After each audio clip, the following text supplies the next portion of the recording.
ভারত ও বাংলাদেশ শক্তিশালী গণতন্ত্রের উপরে প্রতিষ্ঠিত উল্লেখ করে ঢাকায় নিযুক্ত ভারতের নতুন হাইকমিশনার দীনেশ ত্রিবেদী বলেন, দুই দেশের স্বার্থ রক্ষায় একসাথে পথ চলা জরুরি। দুপুরে বেনাপোল সীমান্ত দিয়ে বাংলাদেশে প্রবেশের পর সাংবাদিকদের প্রশ্নের জবাবে তিনি একথা বলেন। এ সময় সীমান্তে পুশিন প্রসঙ্গে নতুন হাইকমিশনার বলেন, পাশাপাশি দুটি রাষ্ট্র থাকলে অনেক সমস্যা থাকবে, আলোচনার মাধ্যমে সেসব সমস্যার সমাধানের পথও রচিত হবে।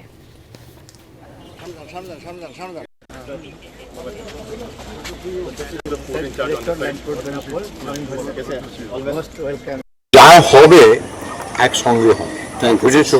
আলাদাভাবে আমি ভাবছি, আমার মনে ওইটা ঢুকছে। দেখুন তো, হেঁটে চলে এলাম, মনে হচ্ছে না যে আমি বাংলাদেশ আছি। একই আকাশ, একই বাতাস, একই যন্ত্র। তাহলে আমরা মিলে মিশে ভিসার সব বললে আমার সব মাথায় আছে। একটা খালি বলে যায়, সবাই খুশি হবে, ওই কাজটা।